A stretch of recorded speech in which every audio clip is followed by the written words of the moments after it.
Hello friends, how are we doing? I have made a TBR video, I want to say the past 2 years, 2024, and then sometime like back when I was at my peak book buying time, and then once when I was trying to get it down a little bit, and then now this year I thought it would be fun to revisit, do another physical TBR video, because the past 2 years I have been saying, oh, I need to get it down, I need to have less books, I need to have less things sitting around here, and yet a new year comes in and I still have a significant pile of books to get through, which yes, a lot of them are new purchases, things that I'm actually genuinely excited for, but a lot of them have also been sitting for a while. But I'll give you a little spoiler now, my physical TBR now is significantly smaller than it was last year, which honestly makes me really happy because that's good progress. And I do think I can get it down to basically nothing by the end of the year, which my goal is to completely get rid of the physical TBR and the whole idea, because I really hate the idea of just buying books for the sake of buying books or to have something to make content off of. I'd much rather buy books when I'm in the mood to read them and then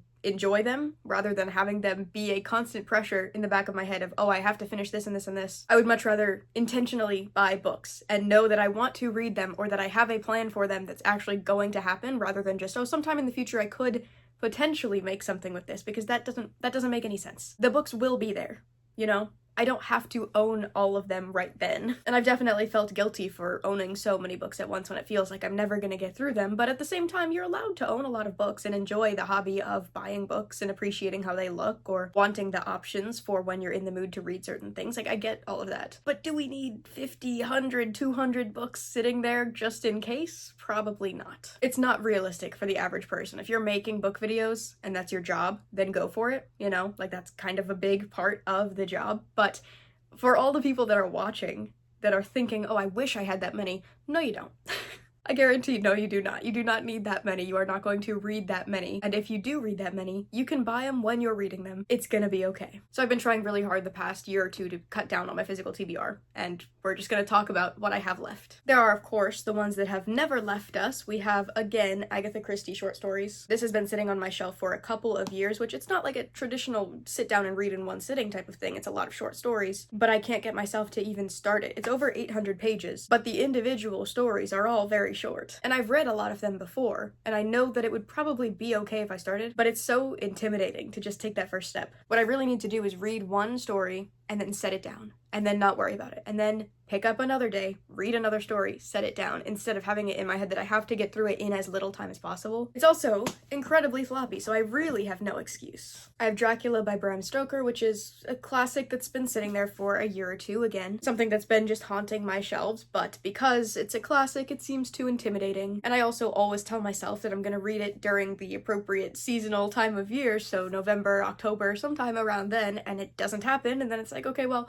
now I have to wait another year. For what? Why am I waiting? What am I waiting for? This isn't going to shape my Halloween season, you know? I can read it now, and maybe I'll think about it then, maybe I won't, maybe it doesn't even matter at all. Maybe I won't ever have a thought about this book again, but if I want to read it, why not? Dracula is a classic vampire novel that sets the standard by which all other vampire fiction is measured. The Witching Hour by Anne Rice is a book that I know pretty much nothing about. I bought it just because I had read the first 3 books of the Vampire Chronicles. I would say the second one out of those 3 was the best, the one that kept me the most interested, but I like the idea overall and like questioning what it means to be human and all of that. And I also just feel cool carrying around big books, which I think is another big problem. A reason I bought some of these books is just because I look so cool with them. Sounds impressive to say that you've read 1,000-page book, so I buy a lot of them, convincing myself that it's better in terms of money, because you're paying the same but for more story. It's also better because it makes me look cool, but for one thing,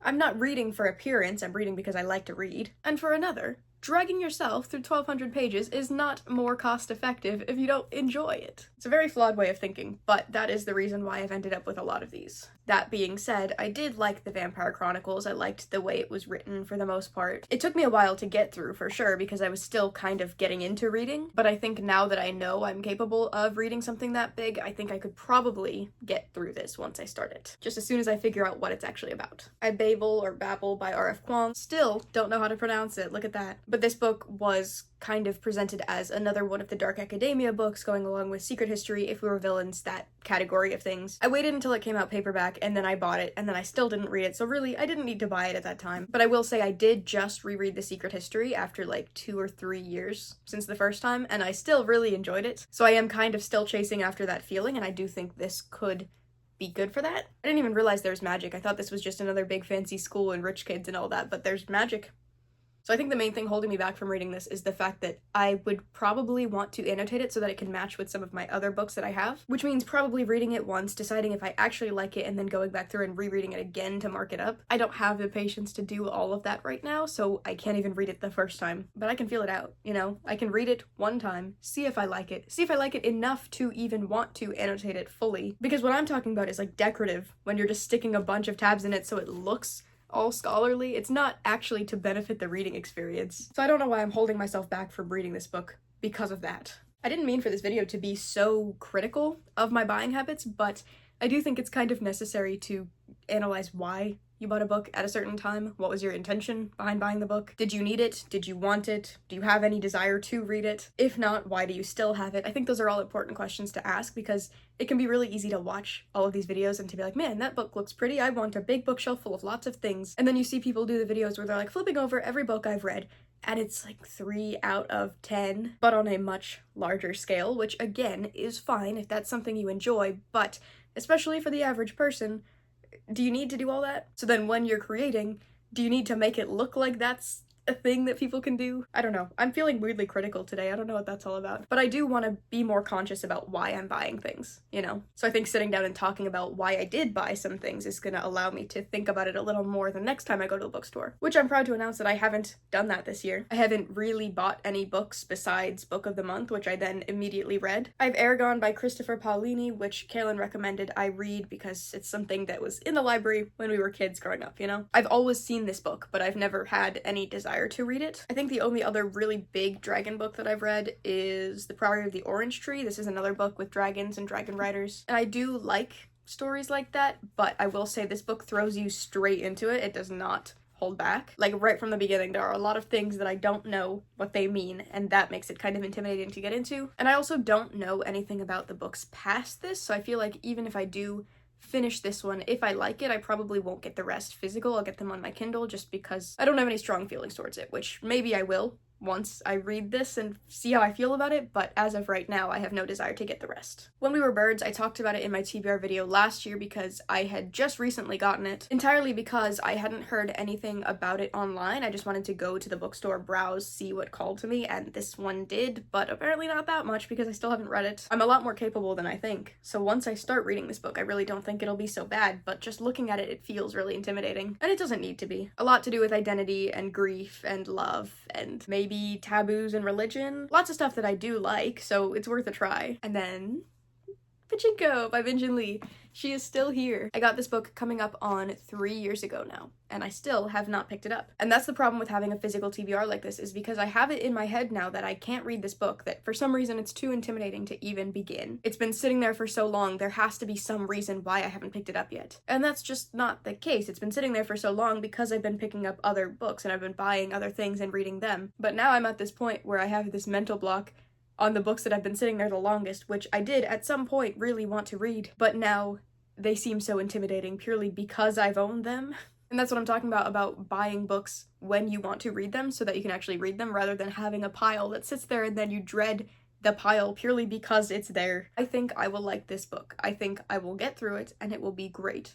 But I just, for whatever reason, have built up this barrier in my head and I can't get past it. 4 generations of a poor, proud immigrant family fight to control their destinies, exiled from a homeland they never knew. It's a story of love, sacrifice, ambition, and loyalty. It sounds so interesting, but I'm holding myself back from reading it for what? Let's just give it a try. Let's see what happens. The Book of Form and Emptiness by Ruth Ozeki. I ordered the UK version because I thought the spine looked cooler. I didn't have to buy any version at all because here it sits. After the tragic death of his father, 13-year-old Benny begins to hear voices. Ooh, this one is relevant. Ooh, this one says it blends unforgettable characters with climate change and our attachment to material possessions. That just got boosted to top of the list. Lolita is another one that has been here for quite some time. Originally, I bought this book with the intention of doing a video comparing it to My Dark Vanessa. I have since read My Dark Vanessa. I started this one, actually, before I ever touched My Dark Vanessa because I was like, okay, this one's harder, this one also came out first, so let me read this one first. I got maybe 50 pages through and then I stopped because the language is just difficult to read, and I found myself frequently going online to look up a summary of what the chapter was actually talking about. And that's not to say that it's a bad book, it just takes up a lot of mental energy that I didn't really have to spare on reading at the time. But I do still think it's an interesting story and an interesting perspective, and I do want to have the satisfaction of finishing it. Virginia Woolf's The Waves is a book that I bought purely because the characters in All the Bright Places talk about her and her writing, and I am deeply emotionally attached to All the Bright Places, so whatever they talk about I have to look into. But I also have just been meaning to get into Virginia Woolf for a while. I think she's really interesting as an author. I don't really know anything about this book, but I care a lot about it already, just because of what I know it from. Valley of the Dolls by Jacqueline Susan is something I bought a couple of years ago for a video about women or female authors, just so I could have options. I've never gotten around to it, but in my head it has the same vibe as A Little Life, which I did enjoy, so I feel like I would like this if I picked it up. And actually, while we're on it, I'm just gonna group these two together. I feel like these are about a similar time period and about similar communities or struggles or all of the above. Not sure how true that is, but in my head these are all kind of the same category. This book is described as one of the best gay novels of all time, and then this one is about ambitious women in New York City who became best friends trying to make their mark. It talks about women's rights, gay rights, drug addiction, power, money, celebrities, and the deadly seduction of prescription pills. I actually have an honorable mention here of a book that I never read, so technically has been on my TBR for quite a while, but I'm actually getting rid of it, and that is Infinite Jest. Unless somebody right now starts yelling at me about how great this book is and how I need to keep it and I need to give it a try, I'm not going to. I bought it for a video where I was reading Maddie Healy's favorite books, and I bought it more for looks than anything else. I honestly had no intention of reading it because I know it's massive. This book is over 1,000 pages, and if it's anything like Maddie's other favorite books, I already knew I wasn't going to like it because I was bored by almost all of them. I'm sure there is some value that could come from reading this book, but I don't really want to put myself through this. I'm sure there's someone out there in the world that is more willing to read this than I am. I have Grimm's Fairy Tales, which, thinking about it now, I think I'm actually going to probably take this one off of my physical TBR too and give it back to Kaylin. Because yes, I am interested and I would like to read these at some point, but I have no burning desire to get through it right now, and it's kind of just something that's weighing down the TBR. Because the thing is, Kaylin has a bookshelf over in the other room, and I can put this on that bookshelf, and then it's out of my head. It is not a worry of mine, but if the desire ever strikes to read it, it's still in the house. It's like a walk over there. I have a couple Book of the Month books here, which I will say I've actually been pretty good at getting through those when they've arrived. I only have 2 on this entire list, which feels pretty good because I've been subscribed for I think 2 years now, and I've read all the rest. So, you know, that's kind of satisfying. That feels kind of good because for a while I was letting them pile up. And then it just feels like, what's the point of the subscription service if I'm not even engaging with the material that's being sent to me? So first, I have Middle Tide by Sarah Crouch. There's a death of a beautiful young doctor and all clues point to a reclusive young man. I'm not like super excited to read that one. I think out of all of these, that's probably the one that I'm the least like excited for, but it's not that big. You know, it's worth a try. The whole point of the subscription service is that you get sent books and you give them a try, so I'll do that. Then I have Homeseeking by Carissa Chen, which is a more recent book of the month. It's about this couple that lives in China, but then the war happens and they get separated, and then like 60 years later they find themselves together in California by chance. I have this barrier, I guess, because of Pachinko, with generational things and with Asian history specifically, which is odd. We need to address that. Not only address it, we need to challenge that this year. It's not even that I don't like it, it's that for some reason I've convinced myself that I am unable to read those stories, and that's just so far from the truth. We have 5 left, and I'm actually equally excited to talk about all of these and to get to all of them very soon. Demon Copperhead by Barbara Kingsolver. I've actually started this one a little bit ago, but I set it down to do some other books first. But I bought this because Jack Edwards was talking really highly about it in a recent video. And you know, if that guy is recommending a book, I am going to buy it. That is unfortunately the way that these things work. But this book is a modern retelling of David Copperfield, which I have never read and know nothing about. It's a boy born to a teenage single mother in a single wide trailer with no assets beyond his dead father's good looks and copper-colored hair. He braves the modern perils of foster care, child labor, derelict schools, athletic success, addiction, disastrous love, and crushing losses. I don't know. It sounds very good. It sounds very relevant. The Goldfinch by Donna Tartt was a birthday/Christmas gift last year. Obviously, I've read The Secret History multiple times. I enjoyed that book a lot, and I've heard good things about this one. Theo survives an accident that kills his mother. He's taken into a wealthy family. He's alienated, unmoored, and in love. Oddly enough, I feel like this one and Demon Copperhead pair very well together. I feel like they have similar themes. I don't know if that's true or not, because I don't know the direction that this is going to take, but that's kind of giving me the same energy, so I'm interested to see how they compare. But I do feel like this book kind of ticks all the boxes. It's an author that I know I like, so I know the writing style is going to be manageable. It's a large book, so I'll feel cool while reading it, and it's floppy. Intermezzo by Sally Rooney is her newest release. It just recently came out, and I don't know what to do with it. I do like Sally Rooney, but I will admit it takes a bit of work to get into one of her books, because it's fairly disconnected from the characters the whole time. There's no quotation marks around the dialogue, so you kind of have to do a little bit more work interpreting what's being said versus what's being thought. And I never really feel like I'm in the story because of that. But that's not to say that it's a bad thing. I do like having to put a little bit more work in to get the story. I do like that we're getting this sort of outsider perspective on these characters that are mostly good but also sometimes not, and it's very human. I like what she does. I have liked all of her books that I have read. This one in particular is about brothers. One of them is a big successful lawyer, the other is a competitive chess player who's kind of socially awkward, and they're kind of opposites, and I imagine that causes a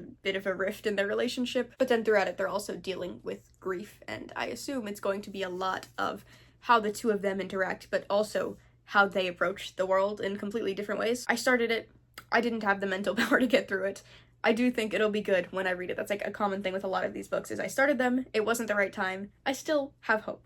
1984 by George Orwell. This is actually one that I am currently reading. I am 95 pages through, so we're making good progress. My biggest complaint so far is that this copy is just really small and the spine makes everything stick together, so it's really tight. I am normally not one to break the spines, but for this one it is absolutely necessary because otherwise I cannot see what is on the page. In this book, you're following this guy who lives in a society in which Big Brother controls everything, sees everything. It's very eerie is the word I would use, because there is this big government that's in control of everything and they can see you through your TV screen, so you are always being monitored. You always have to do exactly what they want you to, and if you stray at all, they take you out of existence. It's like you were never even there. It's messed up. And it's changing the way that I think about kind of everything. Like, I'll be doing research for something and it's like, well, technically this is online, which means any part of it could be edited at any time and there's no reason to believe it. I am just trusting that whoever published it is giving me accurate information. But like in this book, they are constantly being lied to the point where they don't even know what year it is because everything is switched around so much. But the whole idea of rewriting things and making your own truth in order to stay in power, and the idea of monitoring exactly how people act and making sure they do exactly the right things, and if they stand out in any way, you get rid of them. Everything about this book is painfully relevant, and I am so glad that I waited to read it until now, especially now, after a couple years have passed. It's just every day we get a little bit more close to this, and that is not a good thing. And the fact that this book is banned so many places says a lot. And then the last book that I have on this list is A Day of Fallen Night by Samantha Shannon. I told myself I was going to make a video when this book came out and when I got it. So now, 2 years later, here we are, I have this book, but I wanted to get the full experience, so currently I am rereading The Priory of the Orange Tree so that I can get into this one with the context of that book, even though I think this one is a prequel, so I don't know how much it matters that I know the other book. I am making a video for this one. It should be out a couple weeks after this one goes out, so if you're interested in seeing my thoughts on this one, I will be talking about it a little bit more. And I will say that completes my physical TBR. As of right now, I only have 20-ish books that I'm trying to get through, which feels a lot better than 40, which felt a lot better than 50. So I really feel good about the progress that I've made with the books that I've been reading. And also the fact that probably half of them are newer purchases. That also makes me feel good because I am getting through books that have been holding me back for a long time. And especially where things are at right now, I've been seeing a lot of posts on Instagram about how reading is power because you're getting knowledge, and that's, you know, that's really something they can't take away from you. If you learn something, you got it up here, you know? So for a while I was feeling guilty about even owning so many books because I was like, well, I don't need this many items, you know? I am so surrounded by items and objects and it's making me feel really crowded, but then I see posts like that where it's like, actually, if something is online, it can constantly be altered, but if you own the book, it's your book forever. They can't take it down, they can't remove your subscription or the platform that you're reading off of. This is your book. It's powerful to take in information, it's powerful to own the information. And that gave me a new perspective when it comes to buying and owning books, and now I feel a lot more appreciative of the books that I do have. There are so many stories and perspectives that I've gotten to hear from, and there's a lot of value that comes with that. For a while I was feeling pretty guilty, but that has kind of shifted the way that I think about this hobby. I want to be more intentional about what I buy. I want to look ahead of time, see, is there a story that I want to hear from, or what stories are being silenced right now? How can I support diverse authors? Everything like that. I want to be intentional about it all, you know? And that's where I'm going to end this video today. If you want to see other videos like this, you can subscribe to the channel, or if you want to support me elsewhere, you can go to my music channel, Riverbend, though I will say things have been pretty silent over there. Who knows? I could be anywhere. I can do anything. I will see you later.